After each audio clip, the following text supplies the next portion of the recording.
fascinating scientific facts we just learned that made us say really? Hooded pitohui birds are toxic to the touch. Papua New Guinea's hooded pitohui is one of the few poisonous bird species. Their toxicity was discovered by ornithologist Jack Dumbacher in 1989. Dumbacher caught some of the birds in a net, then, as Australian Geographic explains, as Jack struggled to free the pitohuis from his nets, they scratched his hands and the cuts hurt more than they should have. He put his fingers in his mouth to dull the pain, but that only made his tongue tingle and burn. After Dumbacher sent the birds' feathers away for study, they were found to contain batrachotoxins. These neurotoxic steroidal alkaloids can be fatal in high doses and are also found in the skin of poison dart frogs. The birds acquire this toxin from feeding on mellirid beetles. Metal from sunken World War II ships is in high demand because it's uncontaminated by radiation. If you want to make highly sensitive medical or physics equipment, a cost-effective method is to use the metal from sunken World War II ships. This is because they contain what is known as low background steel. All steel produced after the 1945 atomic bombings at Hiroshima and Nagasaki is contaminated with radionuclides, or radioactive isotopes. Air is required in the steel manufacturing process, and any steel made using atmospheric air has a high chance of containing radioactive particles, a side effect of the more than 1,900 nuclear tests conducted since World War II. The steel used to make World War II ships was not only produced before atomic testing, but also remains insulated from atmospheric radiation by the ocean depths. In the modern era, it is possible to produce non-radioactive steel in a controlled environment, but this is a more expensive process than simply salvaging the metal from the sea. The blast wave from Tsar Bomba, the most powerful nuclear device ever tested, circled the Earth 3 times. Tested by the Soviet Union in October 1961, Tsar Bomba created a fireball 5 miles in diameter and could be seen for 630 miles. As the BBC writes, Tsar Bomba unleashed almost unbelievable energy, now widely agreed to be in the order of 57 megatons, or 57 million tons of TNT. That is more than 1,500 times that of the Hiroshima and Nagasaki bombs combined, and 10 times more powerful than all the munitions expended during World War II. Sensors registered the bomb's blast wave orbiting the Earth not once, not twice, but 3 times.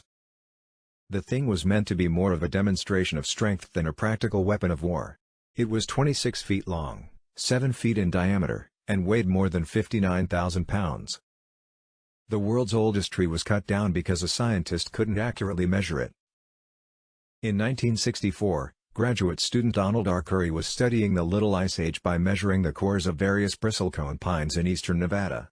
While coring one tree, Curry's boring instrument became stuck.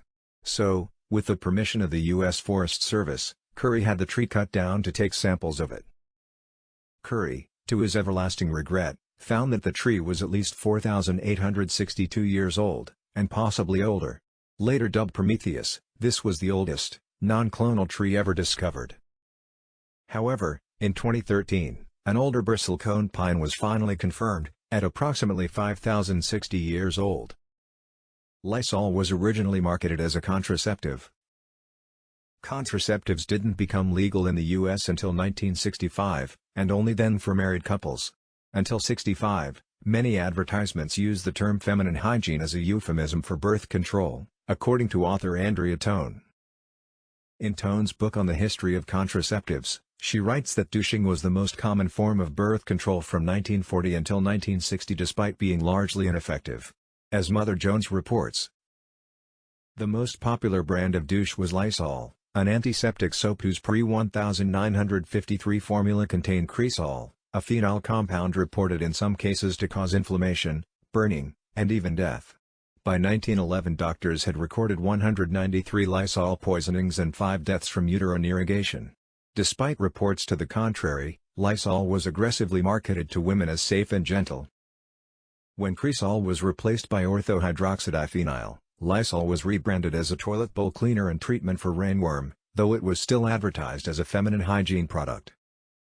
China's Three Gorges Dam is so massive it can slow the rotation of the Earth. Though not so much that you'd actually notice. According to Dr. Benjamin Fong Zhao, of NASA's Goddard Space Flight Center. If filled, the Three Gorges Dam would hold 40 cubic kilometers, 10 trillion gallons, of water. That shift of mass would increase the length of day by only 0.06 microseconds and make the Earth only very slightly more round in the middle and flat on the top. It would shift the pole position by about 2 centimeters, 0.8 inch. Dr. Zhao's comment comes from a 2005 NASA article that explains how many things affect the rotation and shape of the planet, including earthquakes, weather patterns, and even traffic. Radiotrophic fungi are feeding on Chernobyl's radiation. Since the 1986 meltdown at the Chernobyl nuclear power plant, a dark fungus has been growing around the area, seemingly nourished by the radioactive soil.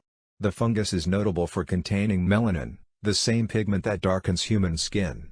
Scientific American writes that breeds of fungus that contain melanin are absorbing high levels of energy and ionizing radiation and somehow turn it into a biologically useful, and benign, form. One scientific paper reports that ionizing radiation changes the electron structure of the melanin molecule and that fungi with a natural melanin shell, the soil-dwelling Cladosporium sphaerispermum and yeast like Quangella dermatitides varieties, which were deprived of other nutrients, grew better in the presence of radiation. More research is required, but the possibilities are exciting. As Scientific American speculates, melanin-bearing fungi could be used in clothing to shield workers from radiation or even farmed in space as astronaut food. Approximately 0.001% of people who develop cancer may enter spontaneous remission, healing naturally without treatment. The phrase spontaneous regression of cancer refers to the process of cancer cells being eradicated by the body's natural immune system. It is an incredibly rare but documented phenomena, occurring in about 1 in 100,000 cancer patients. A 2011 article in the Journal of Natural Science, Biology and Medicine notes, the spontaneous healing of cancer, after having been the subject of many controversies, is now accepted as an indisputable fact. The percentage of spontaneous regression as quoted by Boyers is 1 in 80,000 and 1 in 100,000 by Bashford. It may be subjected to criticism but proves a remarkable fact that cancer is not an irreversible process. Regression is more commonly associated with groups of tumors like the embryonal tumors in children, carcinoma of the female breast, chorion epithelioma, adenocarcinoma of the kidney, neuroblastoma, malignant melanoma, sarcomas, and carcinoma of the bladder and skin. Humans have the same density of body hair as chimpanzees and gorillas. Though humans appear to be hairless compared to other great apes like chimpanzees and gorillas, they sport the same number of hair follicles per centimeter of skin. As National Geographic points out, the hairy divide between humans and other hominids is not measured by volume but type. We actually have the same density of body hair as other apes of our size, but ours is largely fine and colorless rather than thick and dark. We are coated with a layer of short, fine hair, known technically as vellus hair and colloquially as peach fuzz. As to why human hair has become finer over time, it may have been to help us detect parasites on our skin, to enable our skin to cool off more efficiently when sweating, or even to boost human sexual attraction to each other. There is no 100% accurate method for determining a person's age. With the level of advanced medical technology available, you'd think there would be some test to determine how old a person is. However, no scientific method has proven 100% accurate. Tests that look at bone growth, chromosomes, white blood cells, and amino acids can put you in the ballpark, and reveal various aspects of a person's health, but can't nail down the exact age. The most accurate test, known as the epigenetic clock, can now get within 2 to 3 years of your correct age. Researcher Kang Zhang told Vox this epigenetic clock. The scientific term for brain freeze is phenopalatine ganglioneuralgia. That awful sensation in the front of your head when you eat ice cream too fast? You probably call it brain freeze or an ice cream headache, but its technical term is phenopalatine ganglioneuralgia. The term refers to a group of nerves located behind the nose that are particularly reactive to pain. The exact cause of the brain freeze sensation is unknown, but researchers believe it shares a link with migraines. According to Healthline, the current theory about brain freeze goes like this. When the brain is cooled rapidly as a result of ingesting extremely cold food or liquids, it changes the blood flow in the brain. The cold is transferred from the roof of your mouth to the nerves of the brain, and this causes some kind of reaction in the brain. Tigers share 95.6% of their DNA with house cats. In 2013, a team of researchers sequenced the genomes of tigers, snow leopards, and lions. One of the findings was that tigers share 95.6% of their DNA with ordinary house cats. The two species diverged roughly 10.8 million years ago.